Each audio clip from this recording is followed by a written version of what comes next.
Hello, it's Mariko, aka Gamerwife of Gamerwife.com, and I'm back with my favorites for the month of October! I'll be honest, October was not the best month for me, but it did inspire some pretty cool projects that I'm gonna talk to you about at the end of this video. I was hoping to be able to do this video in a Halloween costume, but of course I'm lazy and didn't make one. So I'm just gonna jump in and tell you all about the things that have been floating my boat for the month of October 2014. Thing that I want to talk about is my favorite lip color. Yes, we have a makeup favorite. And this month it is the Revlon Color Burst Matte Balm in number 215 Shameless. And that's a good name for this one. It's actually what I'm wearing right now. As you can tell, it's a very, very dark purple. I know on camera it comes off a little more plummy, but in person it's actually very, very purple. And the reason that I like this product so much, for one, it's got really good, cute packaging. It's super easy to put on. I like how it's, you know, it's kind of rounded at the top there. So it kind of feels like you're drawing with a big crayon, which is fun. Also for fall, I do like a bold lip. I've kind of realized that since I've turned 30, something about, you know, when I was in my 20s, it was all about the lip gloss and the shiny lip, and now I want like, brr, I want big, bold lips. And so I wanted something kind of dark. Apparently plum is very in this fall. And I saw this at the drugstore, and I've tried other Revlon, whatever they call balm stick things. And this one I really like because they just put out a new matte collection. So it's not too shiny, there's no sparkle in it. And unlike other matte lip products, it's really not drying. It's actually pretty moisturizing when it goes on. It doesn't have like a weird gummy feeling or anything like that. So it does what it says. The color is super, super vibrant. It's not like the actual balm stains, which are kind of more like a lip stain. This is like a lipstick, but in a more creamy balm-like formula. And it's matte. And because it's a drugstore product, you can find it on sale for like $5. So Revlon Color Burst Matte Balm, you're my favorite. The next thing I want to talk about is my favorite tea. As you might know, I'm a big fan of the hot beverages. I cannot function without at least 2 cups of coffee in the morning. And usually in the afternoon, I like to switch to a tea or an herbal tea, depending how jittery I already am. And my new favorite herbal tea for October is by Yogi Tea, and it's called Egyptian Licorice Mint, which is basically well, I guess the Egyptian part isn't really a favorite, but it's got 3 of my favorite things to put in a tea, which is licorice, mint, and ginger. So the licorice and ginger, or sorry, the mint and the ginger make it really good for digestion. And the licorice actually adds a really nice, natural, sweet flavor to it. I know some people are kind of freaked out by licorice teas because they think it's going to taste like candy licorice, like black licorice, which is kind of like weird and bitter. But when you put it in tea, it actually develops this really full, sweet flavor. And it's actually also something they recommend for people who are trying to quit smoking, like chewing on raw licorice root. I actually have just some like loose licorice root that I sometimes throw into teas if I want to add a little more zing. But the mint and the ginger, as well as it's full of spices like cardamom, cinnamon, clove. So it's got a really warm, richness to it, which is really good for fall. I could definitely see snuggling up on the couch and drinking some of this. So Yogi Egyptian Licorice Mint Tea, you're my favorite. Now I have a stationery favorite, and this is actually something that I got in the giant box of goodness from Casey over at The Written Word. She did a great big giveaway for the summer, giving away all kinds of cool stuff, including this 7-year pen. It's got a little owl on it, you probably can't see. So if you're not familiar with 7-year pens, they're actually pens that are meant to last for 7 years. I've never tried one before, but I'd always coveted them. I really like the idea. I like the size of this pen. I like the color. I like the little owl. It's actually a very fine tip black ink, which I really like. Finding good fine tip pens is difficult, so I'm really jazzed about this. It's got a little thing on it so I can put it on all my notebooks, so I'll be able to carry it everywhere with me. So, 7-year pen, you're my new favorite. Next up, to finish off, I'm going to go through some of my entertainment favorites for October. The first one I want to talk about is a new podcast, and it's actually a spin-off of This American Life, which a lot of you are probably already familiar with, whether you listen to it on the radio or in the podcast. But they have a new spin-off show called Serial, which is podcast only. You have to download it from iTunes or whatever you use for your podcasts.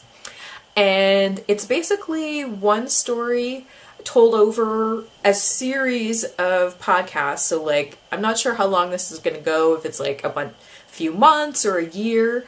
But each week they give you another little piece of the story, and it's a true story. It's a true crime story looking into this first, I guess, series or season of Serial is looking at one crime that happened in Baltimore in the 90s. Really fascinating stuff. Already we're like 4 or 5 episodes in, and you know, I feel just as conflicted as the woman reporting it. I don't know where I fall, you know, whether the guy did it or not. It's really, really interesting. Super high production values, well produced, thought-provoking stuff. If you're into NPR and, you know, stuff like This American Life, then you're definitely going to be into Serial. So Serial, you're my favorite. But I also have another podcast that I just discovered this month that's actually kind of in the same vein as Serial, in as much as it deals with true crime, and it's called Criminal. And it's another super, super high-end, well-produced podcast, and apparently it is monthly. I discovered it almost a year in, and I just blitzed through every episode. The episodes themselves are fairly short, generally 20 minutes or less. But this one I really like because each episode it has a different take on the criminal justice system.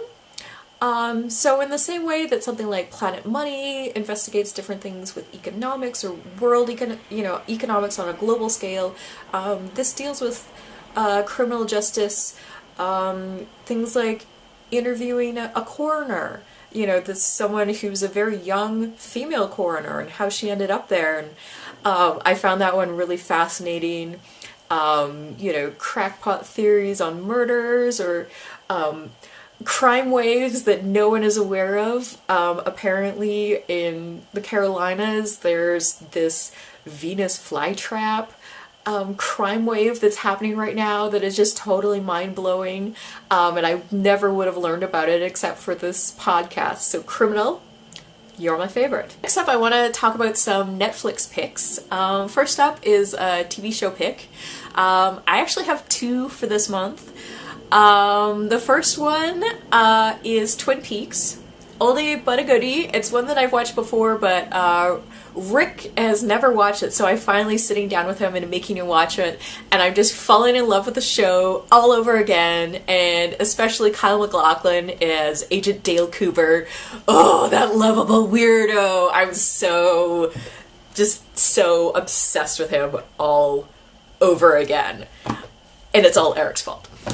So Twin Peaks, you're my favorite. And my second Netflix pick is another TV series. I just started it this month, but I'm surprised at how into it I already am. This probably falls under guilty pleasure, but there's enough goodness about the show that I feel okay recommending it. And the show in question is called Covert Affairs, which is super cheeseball even for a title for a show, and it's another spy show. So if you're into Alias, this is like the real world fantasy version of Alias. So Piper Perabo, I don't know how to pronounce her name. Piper Perabo? Yeah, I think that's it. I'm sorry if I mispronounced your name. But she plays a new CIA recruit named Addie Walker. And Peter Gallagher's on it with his fabulous eyebrows. And I already have my OTP of the show picked out. If you guys watch the show, please let me know. Leave me a comment and tell me who your OTP is. But I already have mine, and I'm only like a few episodes in.